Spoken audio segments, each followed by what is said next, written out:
to another Dame Dash session of Healing is Gangster. For those of y'all who are just tuning in or are seeing this for the first time, Mr. Dame Dash has been so gracious as to Mr. Dame Dash has been so gracious as to, let the world see some of his healing process through therapeutic conversations between him and I. That therapeutic esque. You know what I mean? So, dang. Blessing himself. Yeah. A lot going on as usual. Yeah, a lot of things have been going on last couple of weeks. I had to be there for my brother. We were there a couple of times, to be creative, almost as therapy, and also to deal with certain things. And to be honest, the craziest thing and the most important thing in this moment for me is that Raquel was, 6.5 months pregnant. And this is around the time, in the pregnancy last time when things went left. And, I'm really happy that we were able to get back where we were at so quickly, it was almost like yesterday. And she's completely happy. I won't say healed, because I don't think anyone can heal that fast. But definitely completely happy. But still there's that fear, that tinge of, well, because I went through something before, of course I should be feeling a certain way now. I mean, definitely feeling some trepidation. Yeah. Absolutely. But knowing that I'm supposed to feel that, I don't let it bother me. I know I'm supposed to feel that. It would be inhuman for me not to. So I just accept that feeling, and then it doesn't bother me anymore because then I know I'm human. What is the process of acceptance for people? Well, as soon as I feel concern, that's an unfamiliar thing to me. And then I analyze my concern because I don't want to feel it anymore. Right. And I'm like, well, yeah, I'm supposed to feel that. I just went through this before. That's normal. Yeah. And then on with my head. So you're actually dealing with the actual emotion within itself, and then you're reasoning it. Yes, within the emotion, I bring logic. Yes. And I know not to listen to emotion. I'm very clear on that. Yes. I know emotion is something that kicks in unconsciously. Mm-hmm. It's a hormone. It's a chemical reaction, from what I understand. It works the same way. Yeah. So if I know that I'm gonna feel something, it's almost like if I know I'm gonna get punched in my face, it doesn't usually knock me out or hurt me so much. Absolutely. I mean, anything, we have a saying in psychology that says anything that's psychological is instantly biological. So, having unconscious anxiety, just mentally, even if it's unconscious, the body picks it up. Mm-hmm. And the body will react to it without you knowing it. Mm-hmm. And obviously that's when indecisions come, or even health problems, like you said, high blood pressure and things of that nature. What you're describing is actually called cognitive behavioral therapy. Which is in that viewpoint, in that intervention, that's basically what it's taught, is to look at all your options of how to deal with this emotion. First, recognizing the emotion, not getting overwhelmed by the emotion, and then reasoning it out, and then thinking, okay, how can this be positive? How can this go positive for me? Or what are the good things I need to do to make this go positive? It's crazy because every doctor's appointment that me and Nicolette, because we wait in the car for Rocky because we can't go up because of COVID, I have the conversation with her. I'd be like, I always feel kind of nervous until I get the call that everything's all right, just what I'm supposed to, so it's okay. Absolutely. But I always recognize it, because a feeling is a feeling. And what I also recognize is when I don't like a certain feeling. So I'm the kind of person that if something hurts me, I'm not doing it again, or I'm gonna figure out, come on in, or I'm gonna figure out how not to let it affect me in that way. Right. But being conscious of your trigger and being conscious of trauma is something we spoke about. See, the thing is, I'm conscious that what we went through for a human is supposed to be traumatizing. I don't think it's normal to go through that, even though it happens to a lot of people. I still know I'm supposed to take time for myself to feel that pain and get over it. It's a process. It's always a process. Yeah, you have to process those emotions, and that takes work. But I think sometimes people, and we just discussed this, we just discussed it. If you can't recognize trauma, you can't heal yourself. Right, absolutely. We have to know when we're in pain and know we're in pain so that we're out of pain. Right. Some people think it's normal to move around wounded.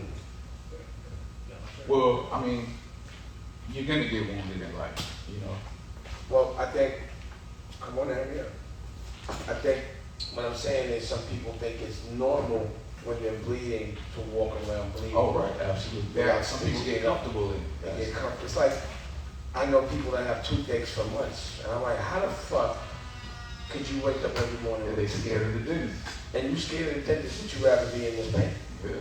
I have a friend of mine that, knew something was wrong, but just would not go to the doctor.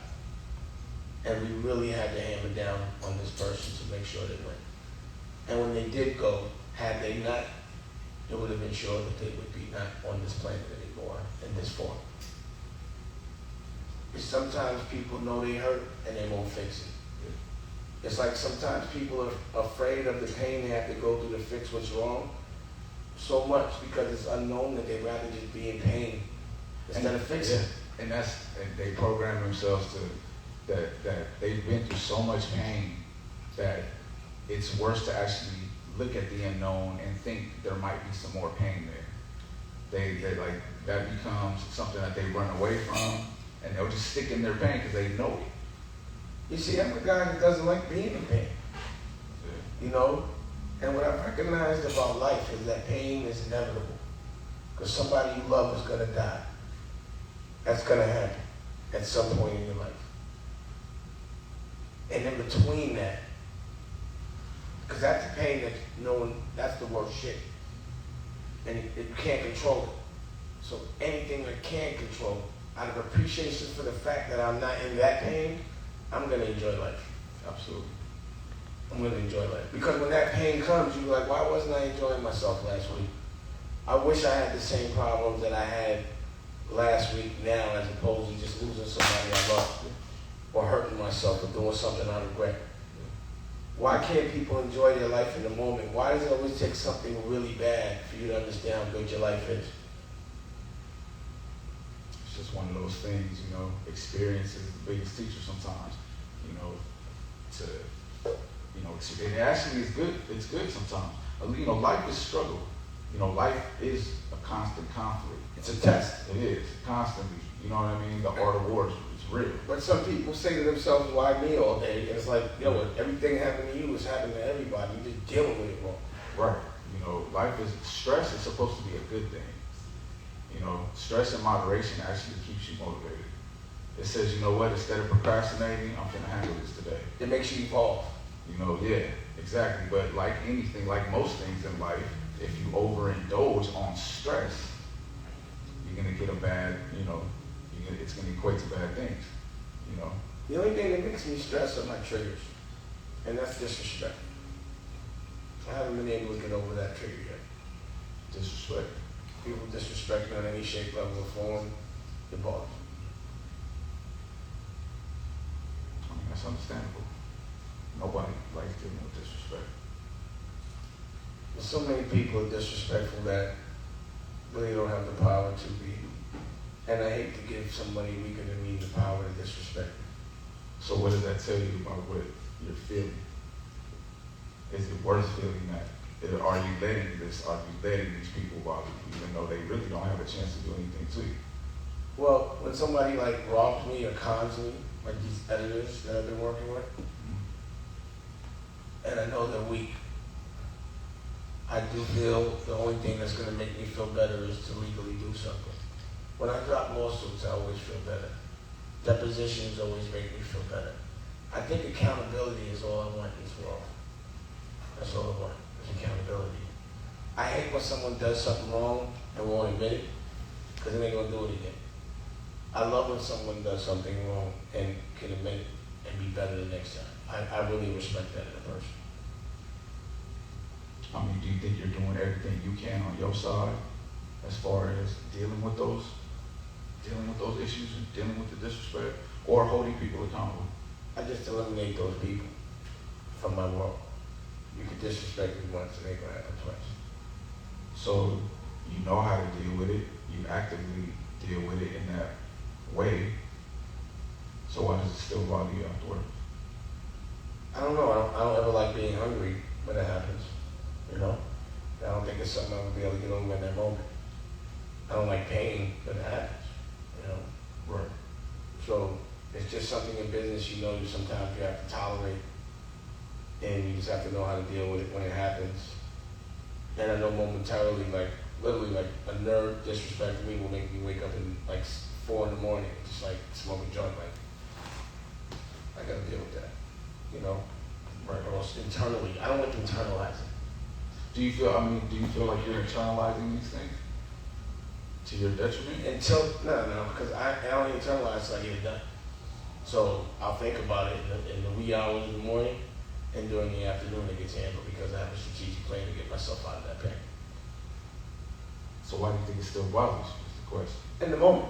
In the moment. So Like it I said, doesn't I bother don't, you until like afterwards. but like this, if somebody smacks you, I'm not gonna feel better till I punch their teeth out. If it happens a week later, in between that week, I'm gonna be bothered until I get mine up, until I can swing back. Swinging back makes me feel better. Do you think there's ever a time where you would just look at it and say, you know what, that shit ain't worth my time?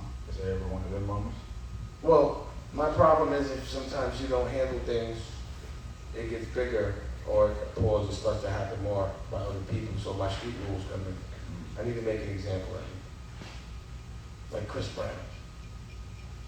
That's why I've been making sure I make an example out there. You know, I'm gonna be very honest about what he's doing publicly.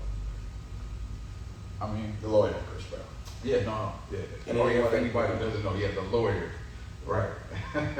This is a dude that's from our culture that, like, you know, has his own financial problems, and he's really trying to come up, and he puts other people in jeopardy, other people's business in jeopardy by wasting their time and just really lying, you know.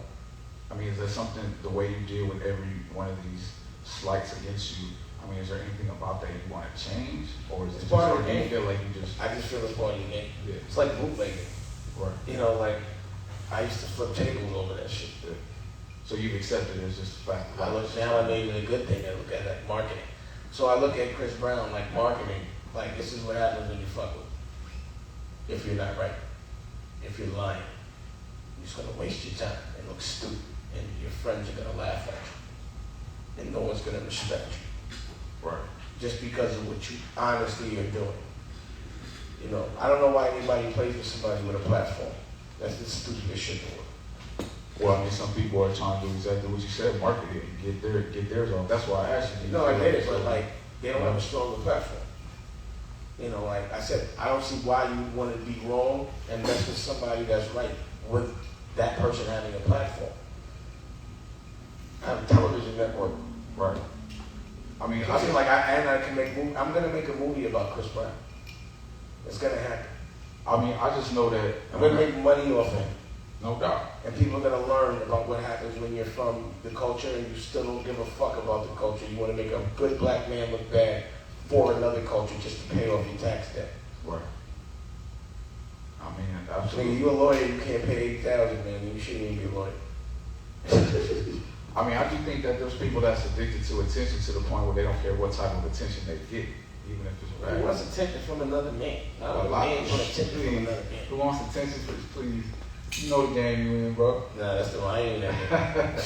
Oh, you know. My point is, I chalk it up to it's all part of the game. Yeah, right. I expect dumb lawsuits. I expect to have to make examples out of people. But at the end of the day, I'm always honest. I never have anything out. And I take that. Yeah. She's like, I don't even care. I mean, I think that's the good thing about that situation is you know how to deal with it. You know how to spot it out, and you know what she'll do. Yeah, he's a sucker. But again, those those situations in that moment don't last long. Yeah. Because I'm having such a great life. And that's what I was gonna say, like. And getting it, I have, you know me, right? Yeah. When people start fucking with me, I call you and say, look, watch what I'm about to do. And I'm gonna say, look how much fun I'm about to have. I always have fun playing with my ops, right? I play with the ops, Paul. You feel me? Because the ops, the chessboard be out, so. I just don't like it when the ops is the cops. You know what I'm saying? And I ain't got no reason for the cops to be fucking with. Because I ain't doing nothing illegal. None of us so. So, you know, which is why the camera's on. Absolutely. My intent is love and to spread it and to just isolate whoever is not. That's all. I mean, I'm glad you brought that up because, you know, back to what you were talking about before as far as like dealing with wifey and the baby and all of that stuff, right? Like you've already established that you know how to deal with negative emotions, right? But then after that comes the redirection of that energy into the positive, saying, okay, you know what, I can't wait to get back. All of it. I can't wait to, you know, see that this my son walking. I can't, you know, all these different things that, you know, both of us have experienced. And just the celebration of her power. Exactly. Like knowing that my woman is as strong as I thought she was, and then she stepped up effortlessly, got knocked off the horse and got back on. Exactly. Quickly, effortlessly, right. Seamlessly, beautifully, and is there to help others, because that's what she's been doing. You know what I mean? I knew we go through shit just to help people. You know? I know it. I think if people, you know, learn more about that process and actually implement it into their lives, you know, you'll have less things like we were talking about earlier. You know, you'll have less people killing each other. You know, you'll have less, you know, disagreements going there. You'll get more of people dealing with their disagreements effectively and productively and things like that just through that process. You know what I'm saying? Well, not everybody's lucky enough to have a friend that's a therapist. You know, I just wish on every block there should be an undercover therapist that just disguises himself as a friend. Because on every block, everybody, no matter what, respects intelligence. Absolutely. You know, that's one thing I know in the hood. You come with a plan and you're smart, people listen. And we got some of the smartest kings and queens in the hood. Like every hood I've been to, and I've lived in a lot of hoods across the country, you know what I'm saying? Every hood I've been to, there's always the therapist. There's always that dude. It's just that, you know, a lot of us don't have, you know, I've been disciplined enough to go get the degrees and stuff. But I feel like I was this before I got any of this paperwork. You know what I'm saying? So, you know, the more what we need to do and what we are doing is making it cool to come out and say, like you said, yo, you know what? I got this brain on my shoulders. You know what I'm saying? Follow my example. Be proud of being intellectual. Be proud of being smart. You know what I'm saying? Which is something that both of us, like we were talking off camera, you know, we saw the process of how brave you have to be to do that because it gets looked at when you're in the hood, it gets looked at like, or, you know, at least when we was coming up, it's like if you smart, well, that means you weak. And that's what someone that's not smart will play. Yeah. And what we were speaking, you know, it was like, I know people that are close to me that are intelligent, and I watch them get around a mass of dumb people and literally act up just to fit in. Right. A smart person actually acting dumb to fit in, that makes no sense. That means fear. Yeah. You know? I think if a person that does that, you shouldn't. I think it happens a lot just within, you know, the culture, within the music. It happens a lot. I think a lot of dudes dumb their stuff down just to, Oh, definitely. There's certain conversations that I've been in certain areas where I'm like, I gotta get out of here because I gotta say something or I have to pretend that I agree with something stupid. Right. And I'm not doing that. I go into a lot of situations where because the person in the room has the most power, they could be saying, or the most money, or because they're paying everybody, they could be saying the stupidest shit in the world, and everybody's sitting around shaking their head. And I don't understand how people do that. I don't get it. Yeah, well, that's part of our goal, man. Is to, you know, stop them things from happening and pull the wool from people's eyes when it comes to that, you know. And again, you know, I think through therapy, especially somebody like yourself who's showing their therapy and showing this process, that's why I feel like it's so valuable. Because that same process, if implemented in any aspect of life, you'll get improvements. You know what I'm saying? Mm-hmm. And it affects crime, it affects your business economically, like all of that. You know, like we just said, like even in the music, how niggas is acting in real life, it reflects in the music. You know what I'm saying? A lot of dudes know the truth and they scared to say the truth. You know what I'm saying? So that's never been an issue for you, as you can go look up. True. You know what I'm saying? So, But I mean, besides that, it seems like life is good, bro. You know? Life is beautiful. I want to give a big shout out to Mommy. Oh yeah. And Absolutely. the young lady that lost her life in her family. Latte. What was it called? Latte. Latte. Yeah. Senseless violence. Caught a bullet that wasn't meant for, and left the child, a 7-year-old son, and he was a very giving person. And you know, when you see a good family, you can tell a good family. And it looked like, from the conversation, she had nothing but good people around her because she did nothing but good things. And it sucks when good people got hurt for no reason, bro. Absolutely. You know, and it's crazy because I have been, you know, I was watching, you know, the news, just kind of paying attention, and I've just been seeing a rash of these things being reported or happening. I mean, obviously these things have been happening for years, but like even around July 4th, I was hearing stories of little kids getting killed in these, you know, in the shootings and stuff and things like that. And you know, I was, you know, even if you're in the streets, I mean, that gotta improve. You know what I'm saying? Like, Just us as brothers killing each other and thinking it's all right, celebrating it, making that a medal. yeah. That is the most backwards shit in the world. Because no matter what your brother does to you, your real brother, which is what we all are, you ain't never supposed to intentionally hurt him, bro. Your brother gets passed. Absolutely. I mean, and it's even more tragic when people, you know, civilians, people who have nothing to do with nothing, you know, these babies. But that be their sister, you know. My thing is we set it on each other, but we never set it on our oppressor. And that's programming. Right. And that's what has to stop. Like, I don't think any violence is good, but it's like, yo, if you're gonna hurt somebody, why you gonna hurt your brother? Because somebody hypnotized you into thinking that these other people that are hurting you are untouchable, and that the only way you can, you know, get your shit off is to hurt someone that you actually should be loving. Yeah. That needs your help. Yeah. And that's like we said in that town hall, I feel like us as educators, us as people who people listen to, like it's our job to go to the neighborhoods, like actually go to the hoods and spread this information. You know what I'm saying? Because at the end of the day, like, It's just corny to hit your brother, though. you know, but there's a lot of trauma, like we talked before, that's not being addressed on both ends. On both ends. You know, the shooter, a lot of the time is feeling some kind of pain because they lost somebody, and they angry. You know what I'm saying? Because somebody took their loved ones. You know, so instead of being empathetic, you know, because of all the pain they learned to numb themselves. You know what I'm saying? They say, you know what? No. I want you to feel what I'm feeling right now. Yeah, but you know what I'm saying? Why not you don't want your brother to, I know me, Yeah. every single time my kids are sick, I be like, yo, let me get that coat. I don't want them to feel none of my pain. Not the people I love. Now, when I'm in pain, the people I don't love, I do want them to feel it. But it ain't going to be someone that has the same color or from the same culture. It's going to be someone that's going to be hurting. Yeah. Or that's been hurting somebody I love. But I'm not going to hurt one of us, no matter what. You know, I try, unless it's defense, I ain't having no beef with nobody from my culture, period. All day. You know, and we got to start, in the households, you know. Raise your kids. Don't let the streets raise these kids. Raise your kids. Mm-hmm. It's so important, you know what I'm saying, to be there for them and to teach them these things, because if not, they will go under somebody else's wing, you know what I'm saying? And more than likely, the wing that they under is also a damaged, traumatized, numb person. They're showing you how to survive in the jungle. Absolutely. That in this moment may not be so necessary. There's other ways. Yeah. You know, so yeah, shouts out to Melody. That was a great conversation. Something I hope to forward, and like I said, you will see us out there doing this. You feel me? So We're gonna be doing something. We ain't gonna be asking. We're gonna be the ones taking care of each other. We're not depending on another culture to help us that's trying to oppress us. Yeah. We're gonna help each other.